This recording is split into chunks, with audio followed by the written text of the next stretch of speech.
Today is Thursday, July 6th. This is the Post Up. In case you haven't noticed, this is where we get to discuss the top stories going around in sports, both on and off the field. I'm Ryan Sampson, but I'm joined by my guy, Brandon London. Brandon, how you doing, man? I'm doing great, man. Quick story. Hey, we just bought this brand new like thing for the baby where they like sit and they rock back, and he's just been knocked out. So we can talk all day if we want. And that's a real thing. You have to keep the baby in constant motion. They love that. That's how they keeps them calm. That's why they like going on airplanes and things like that. They love being in constant motion. I don't know why I know that, but that's how I know we've birthed a slot receiver because he's going in motion, shift, all that. But you can look at his foot size. He looks like a daggone Denzel Mims or some sort of outside fade ball running receiver. But yeah, man, he loves moving around, and he also loves when I talk to him about sports and entertainment stories. So I can't wait to go back to him with some fire.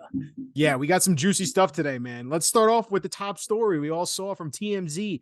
Britney Spears accusing Victor Wembanyama's security staff of slapping her. And this has taken the sports world by storm. Everyone hears this now. This is the slap heard around the world. What'd you make of this story? I mean, there's a lot of details coming in today, but what did you make of when you heard this story come through? I channeled my inner Justin Timberlake. Cry me a river. Cry me. And like, I look, as a kid, I'm not even gonna front. As a kid, I loved Britney Spears. I'm team Britney. I'm glad there was some sort of resolution on the conservatorship with the father, because when I was doing daytime TV in Denver, the more I read about it, I'm like, oh my gosh, like her parents are holding her and her money hostage. But now when it comes to this, people got to understand this is the new money. Like you had your time. Now, when it comes to NBA or NFL or whichever sports, security personnel, they're going to take care of the athletes. And I tweet it all the time, Ryan, when we see some sort of loony fan run on the field and try and take a picture with Messi and CR7, Cristiano Ronaldo, and the protesters at Wimbledon throwing jigsaw puzzles. I'm always yelling, protect the athlete, protect the money. And that's exactly what this man did. So at first I'm thinking that, but whoa. You slapped Britney Spears though? You like backhanded, oops, I did it again. But then when you continue to read reports and they're saying security footage said that he hit her hand, which hit her in the face. Yeah. I get it. You can't just run up on Victor Wembanyama. I can't say this man's name. Wembanyama, baby. Wembanyama, Shaba, whatever his name is, like you can't run up on the golden goose. And that's, it just so happened that had to be Britney Spears. But hopefully that just lets fans know, don't get too close to the money.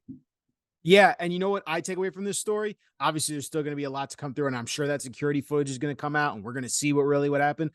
I just realized Britney Spears is 41 years old. I remember when I was in middle school, elementary school. That's what you got out of that? That's what I got out of that. She's 41, and Victor Wembanyama is 18 going on, or he's 19. But, like, think about that for a second. That's where I took away. I am old. I remember Britney Spears when she was just becoming the thing, and all my sisters grew up loving her. I mean, I can't believe she's 41 already. That's what I took away from it. But she's also from Texas. She's a San Antonio Spurs fan. She's said that a bunch of times. So that's like David Robinson or Tim Duncan walking through the corridor or the hallway to her. She's a diehard Spurs fan. So I get it.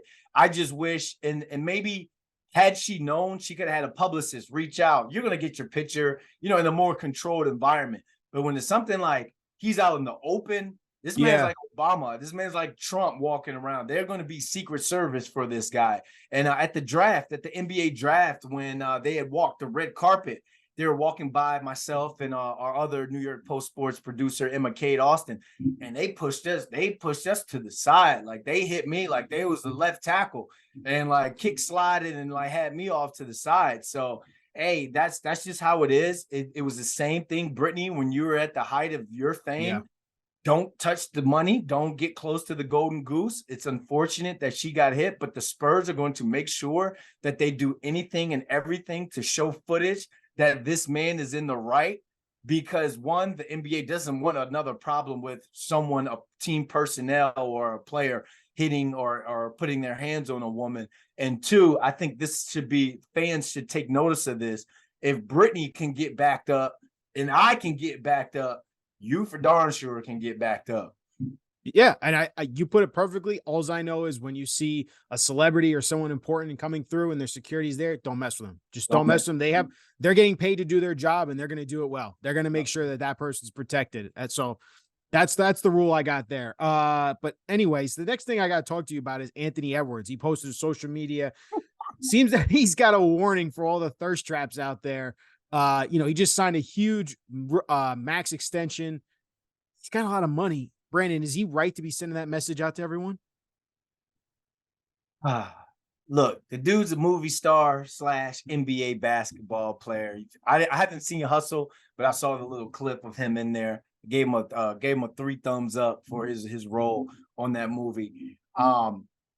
He did this, and I know everybody on. I was reading through a lot of the comments, and they're like, "Oh, look what he did to show his girl that she's the one." Oh, hashtag relationship goes. No, it better not.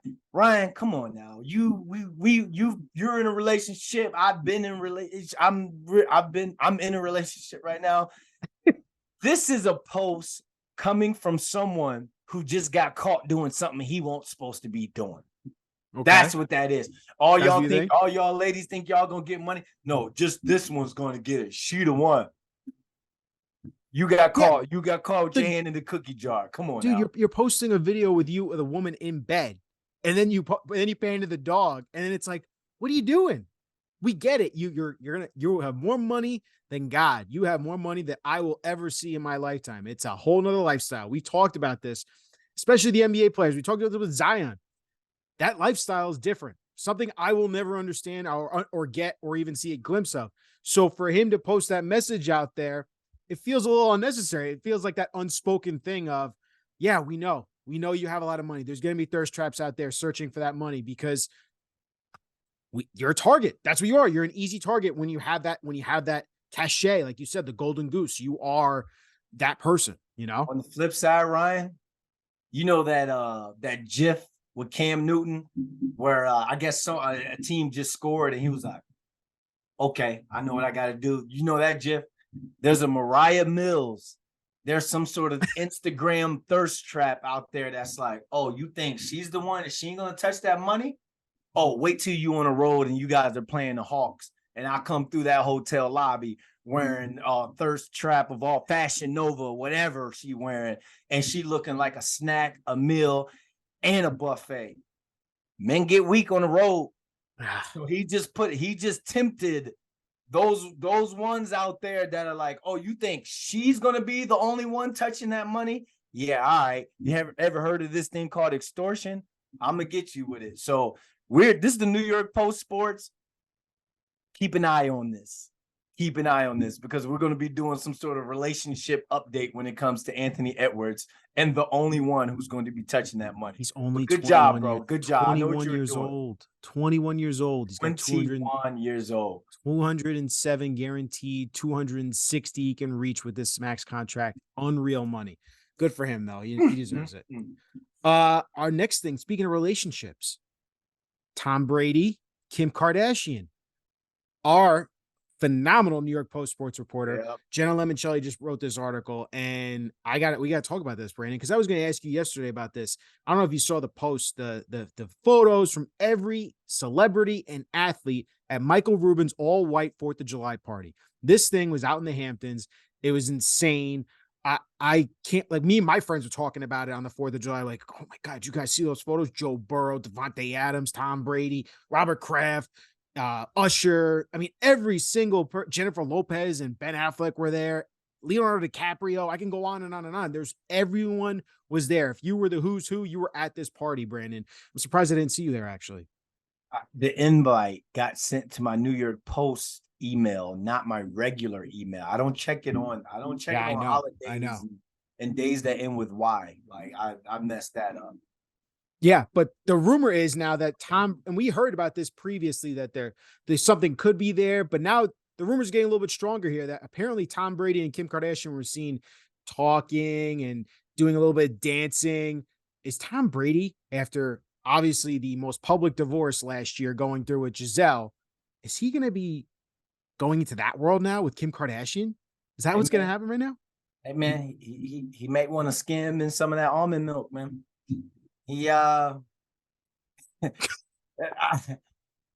honestly, after going through, I honestly think that this is just people talking. Maybe he flirted some, but after going through such a public divorce, do you want to go through a public fling? No, flings are supposed to be kept on the down low. No cameras, no nothing. Hey, I'm a flyer out to Costa. No, Giselle's in Costa Rica all the time. I see those stories. Fly you out to like Tulum, somewhere where no one's going to. Everyone's going to see you in Tulum. Obviously, I'm outdated on all the creep with both spots. of them though, both the cachet that they have, Yes, the persona. I mean, you're talking about the biggest celebrity in the world in Kim Kardashian. You're gonna mess around with that? oh, I get what you're saying, but at the same time, Ryan, their dating pool is small. Like How? How? who else is he? I'm Tom Brady. I'm Kim Kardashian. Two, I'm one of the richest athletes, and she's one of the richest entrepreneurs out there. Who else they gonna date? Or who else they gonna go just hook up with? Brandon, there's 7 billion people in the world. But not all of them are billionaires. What does it have to? You have to be a billionaire to date someone? That's what I don't understand. Like, I get it. Like, there's that. I guess there's. You tell me. Is there a real thing where I have to date someone that's on my level? They have to be. They have to match my level, and that's what you're saying right now with Tom Brady and Kim Kardashian. When it comes to them, I think, and it's, I'm not even saying dating in terms of sit you down, date, or fling, know like you said, the fling. It's a high level fling. So I think they want to fling on that level, because if Kim Kardashian flings with a me, that's getting out. Somebody gonna see me and her at Joe's Crab Shack, because I don't have that Tom Brady money. But a fling with a Tom Brady to where they can fly to Nova Scotia and we don't even know, and just do their own thing for the weekend and fly back to their kids and live their lives. So if there are any legs to this story, I'm going to run with it saying, yeah, maybe, because he may be, again, trying to dip into something else, trying to make a comeback out there. A comeback? Dating a Kardashian? Absolutely not. Look at everybody's career that dated a Kardashian, and it'd be the worst thing. He already was getting sacked like it was nothing his last year with the Bucks. If he dates a Kardashian and now you've got all that spotlight on. Well, that's what I'm saying. I get it. He's retired. He says he's retired. This is it for him. So I don't even know why you'd want to even bother getting into that, because I believe there's a Kardashian curse, just like there's a Madden curse. Everything they touch dies when it comes to their career. We just saw it with Kanye, saw it with Chris Humphries. I can't tell you how many times you see these things. It's like, stay away. Lamar Odom, stay away. It's just, it's not worth it, in my opinion. I don't care if it comes with all the likes and popularity you gain from it. In my personal opinion, why even bother getting involved in that world? And don't even go near that situation. This isn't quarterback Tom Brady. This isn't Brady, Eli Manning we're talking about. This is the new Tom Brady 2.0 in terms of the entertainment sphere. He just signed that crazy deal with Fox to go into the booth next year. He's taking a gap year right now. So just think about TB12, the brand. Think about TB12, the podcast, the Let's Go podcast, everything, the movies, everything he's putting out there. He's got to kind of keep that stardom level there. He's got to stay talked about and stay relevant for his products and everything that he has behind him to be able to grow legs and be able to run with it. Don't you think he already has a big enough social following as is? Because I think he's doing really well when it comes to, obviously not the Kim Kardashian stuff, but the other stuff he does in his life. I think he has great following. I mean, remember when he posted a thirst trap photo? Everyone was talking about that. We talked about it here on the New York Post as well. He just has that big enough of a following. I don't know if you need to gain anything by dating a Kardashian or having a fling with Kim Kardashian. You know what I mean? He was freshly retired when he posted the thirst trap. And then there's this young cat. Especially after the divorce, though. That was after the divorce. After the divorce. Yeah. But there's this young cat that's going after all his accolades and his GOAT status by the name of Patrick Mahomes. So we're going to be talking about Patrick on the field. What else are we going to talk about Tom Brady for? What have we known him for? He's the greatest quarterback of all time. He's still the GOAT. This pending what Patrick Mahomes does. So this keeps him relevant in the entertainment sphere, the E-News, the gossipy, People Magazine, New York Post Sports. Shout out to Jenna Limoncelli writing that, breaking that. So this keeps him relevant in terms of that part of his career. But high risk, high reward. It's too late. You can't keep it on the wraps now. It's too late. I mean, I hope for his sake it's not true and it's just them being friendly. Obviously, like I said, everyone and their mother was at this party when it comes to celeb status. Jay-Z, Beyonce, everyone. I mean, it was crazy to see all the people that were at that party.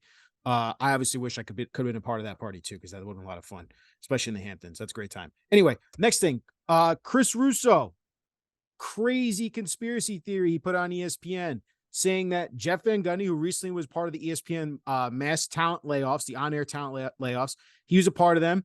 And Chris Russo has a conspiracy theory where he says Adam Silver had a hand in telling ESPN to let Jeff Van Gundy go due to his NBA controversial opinions. And Brandon, I got to call BS on this right here, right now. I don't know how you feel about this, man, but there is no way that ESPN is listening to Adam Silver. Mind you, ESPN is the one that's laying out billions of dollars, including Disney, for the NBA contract TV rights. And they're going to let the commissioner of the sport that they're giving billions of dollars to for their athletes say, oh, yeah, commish, are you okay if Jeff Van Gundy calls our games still? What? What kind of asinine opinion is that? I just don't understand how you can come up with a conspiracy theory and say, and listen, I get it. Chris Russo is probably defending his guy. He's known Van Gundy when he was the Knicks coach, and that's his guy. But at the end of the day, Jeff Van Gundy's going to be okay. It's unfortunate he got let go. I think I was shocked, just like I know you were. Probably like he was part of one of the best broadcast teams, and him, Mike Breen, and Mark Jackson are calling those NBA final games. That was a great broadcast. Yeah. So I think it's asinine to say there's a conspiracy that Adam Silver has a hand in who's calling those games on air. That's my personal opinion on the subject, man. What we're seeing today's age of sports, you're just seeing people just talking, legendary talking figures, people that we grew up listening to, people that we idolize in this business. Now they're just talking because they've kind of conformed to the new world of this. We need retweets, we need eyes. I mean, if you think about it, yesterday, I believe Mike Francesca, who Mad Dog's former partner, was talking about the Jets don't need to do Hard Knocks and that. Bro, we talked about that like a month ago. So it's either the older cats that we've looked up to and molded our voices off of are getting out of touch, and they're just trying to keep up in a certain sense, but not doing the work, not doing their due diligence. Or it's like, why are you allowing him to say that on TV? Conspiracy? Like for that to come from him, you know how many Wahoos out there, Yahoos listening to him and like, yeah, I always knew it was a conspiracy. Yeah, the ESPN. Jalen Rose got let go. Jalen Rose at all times before they go to a break would always say, arrest the cops that shot Breonna Taylor. You think that's not controversial? You think that's not alienating half of the NBA's offense? Also, Steve Kerr, Greg Popovich has come out and said some things about America, about different, and taking a stance against America. You think that's not alienating an audience? And you're gonna so it's one of those things where it's just like, when my rookie year, Mad Dog and Mike and Mad Dog was like, you listening to them as a player, you hated it because they're like, oh, he's talking about Monty, he's talking about Tiki Barber. But as me and media, you're listening to them and you're like, man, these guys, they set the blueprint. They set the mold in terms of debate and going back and forth. But now to in the same week to have them both say something so outdated and something so outlandish, I want to say it's out of respect to them. I'm not going to say it's sad, but this is just where we are in sports. But I think even to that, Van Gundy wasn't saying controversial things in the political sense. He goes after the game and the way it's officiated, the officials. He talks about the play. You know what I mean? Like, that's stuff that's actually commenting on the game, whether you think it's controversial or not. He's stating his opinion and way he sees the game and the way he sees it's going. Like, obviously, he has a way. I think everyone knows Van Gundy prefers the older style of basketball from the 90s and early 2000s, and the game has evolved and it's changed. And I think he's had a hard time adjusting to that a little bit as well when it comes to calling the games, but that's his honest opinion. He's an expert. You can choose whether or not you want to listen to it. But for you to come out and say, again, there's a lot that goes into these contracts when these major networks negotiate with the leagues, they don't have any say, the leagues themselves, the NBA, the NFL, hockey, NHL, MLB, they have no say when it comes to who's announcing these games. Now, obviously, if you say something really, really bad, like in the case of I'm drawing a blank now on the Kansas City Royals broadcaster that they let go from Fox Sports. When you say something really bad, you know what I mean? Like, and that's a reason why they're going to let you go. Yeah. But if he's criticizing the game itself, come on, man, they're never going to have a say on. So let me ask you a question then, Ryan, because you kind of saying that when you frame it like that, you kind of just gave him legs of what he said, legs, because you're a producer, you're ESPN producer. Do you want someone who's more old school, who can't keep, who's going to constantly criticize officials and the new game? Or do you want to now bring in a younger guy or a formerly or newly retired player that knows the new rules and has already adapted to the new rules, because now you can educate the viewer more? Right. That's a delicate balance that you have to, but that's on the network though, right? Because you have to evaluate how is our broadcast, right? Because when I'm assembling my team, that's why ESPN just gave those $100 million contracts out to Joe Buck and Troy Aikman, because everyone watches them on Fox and grew up with them and listening to them call games. So they know, all right, I have a proven guy who knows how to talk the game. When unfortunately you had people, when they did hire guys like Jason Witten, Booger McFarland, it didn't go so well for them because those weren't people that were recognized. Jeff Van Gundy is recognized. People know who he is. They know his opinion. They remember him as a coach. So yes, there's that delicate balance of, do we go younger, someone that's more adjusted to the game currently as it stands, but also you have to have that, like we talked about this entire episode already, the cachet. If you don't have that cachet, if you don't have that representation of, you have a strong opinion, I'm going to listen to you, that following, then the network's going to fail. They're going to fall flat on their face. Yeah.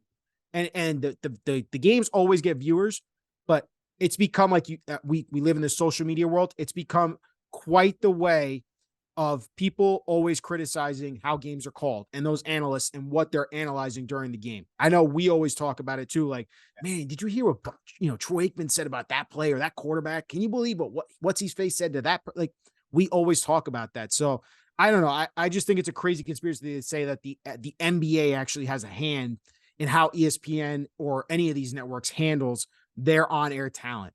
That's my take from that. But speaking of social media stuff, Threads, the competitor to Twitter, launched yesterday. I know I went on it immediately. Brandon's on it right now. We're learning more and more about it. It's Instagram's competition to Twitter after Twitter has decided to put rate limits on how many tweets you can actually read in a day. They're trying to make you pay for things like TweetDeck, which I've used my entire sports professional career. So, Brandon, I got to ask you, Twitter versus Threads, should we expect Threads to be the new social media app go-to for sporting events, especially when you're watching sports? I think so. I think today, with all the users that crossed over and signed up, I think right now you're looking at the Threads, you're looking at your timeline, people don't know what to do just yet. And the people who don't know what to do, they're not in the business of having to use Threads for their business. So we're in the sports world. We get all our sports from Twitter. Woj breaks something. Adam Schefter breaks something. We see that, write it, boom, write it. Let's get upstairs and let's shoot it. It's what we do day by day. But those people who make their money off of just Instagram content, just posting videos, or maybe, hey, let me post myself by somebody else's Lamborghini, that has no place on the Threads nor Twitter now. Right. So I think you're going to see it die down in a sense, because people are like, what am I doing here? I might as well just stay on Instagram and continue to get the engagement that I get there, just showing thirst traps or baby XYZ. Or be that influencer. Right. Threads is for people like us who, hey, who's better, the 94 Yankees or the 86 Cardinals? There's a thread about it. You talk about it, politics. There's always going to be a thread for that. Entertainment, gossip. There's always going to be a thread for that. But if you're just an influencer or just someone who's just using Instagram casually, they should stay on Instagram. But I believe, and before I throw it to you, I don't think Mark Zuckerberg is going to be the goal of keeping it positive. I don't think that's going to work. Yeah. We're in sports in New York. we got an election coming up next year. Are you kidding me? You really think people are going to be civil on this app just because they're like, let's keep the positivity? No, this whole Zuckerberg versus Elon Musk fight in Rome, if it happens at the Coliseum, they're fighting for more than just billionaire boy bragging rights. They're fighting for whose app is better. Make the stakes high, right? Like whoever wins that fight gets to keep their social media app as the destination for whatever whatever we wanted to determine it to be. I guess my thing with the Twitter versus Threads, I'm hoping Threads takes off, and like you said, I hope Instagram stays Instagram, and Threads can be that new version for Twitter. The positivity thing, I think, again, it, like you said, it's gonna go away. It's like Threads already has an algorithm. They have to fix that, in my opinion, because they're trying to show you suggested followers and threads you should be reading. At the end of the day, we care about our sports news and we care about what's happening right now. So that's where Twitter succeeded.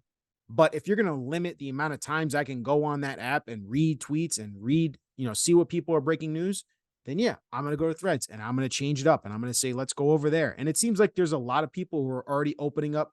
I think they have over 300 million signups already, which is insane, but they're having people migrate over to Threads. It's just a matter of, does Twitter die that slow death and everyone migrates over to Threads? Or are we still going to have this balance of, well, man, I got to go between Twitter and Threads. Where am I going? Where am I going to find my news? So that's like the tricky balance I think we're going to have. And like you said, it's tough, man. Every day it seems like there's a new app for us to find the news and follow all these people. And it's like, that Be Real. Everybody like, why didn't you get Be Real? Like, I am real. I'm B London. I forget Be Real. But the funniest part about it, Ryan, and we can close out on it, because I did an Instagram story and I was like, oh, what do y'all think of Threads? You gonna, you still using Twitter? You go Threads? My mom DMs me and she goes, wait, no one's using Facebook anymore? No, the pictures I post on Facebook is for you, my aunties, and my grandma when she uses the Facebook portal. Facebook is dead, man. Yeah. Like, he said, what about Facebook? I'm like, wow.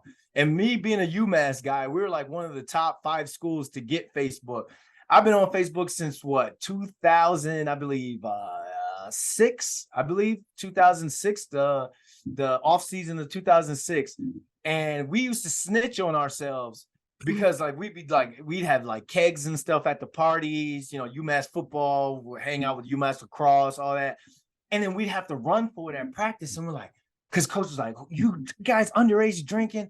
And we're like, yo, who snitched? Little did we know, we sitting here uploading videos and pictures of ourselves underage drinking. But, yeah, it's social media. It was social media. Everybody snitched on themselves on social. Everybody snitched on social media. Anthony Edwards included. Oh my goodness. That is another episode of the Post Up. If you're watching this video on YouTube, please give it a like, comment on what you think about maybe the Tom Brady, Kim Kardashian relationship. Do you think Anthony Edwards was out of hand for that video he posted? How about Britney Spears getting slapped? Leave a comment, man. We want to engage. We want to hear what you guys have to say. This is going to be a thing we do every Monday through Thursday. And appreciate you as always. That's B London, man. Appreciate you, man.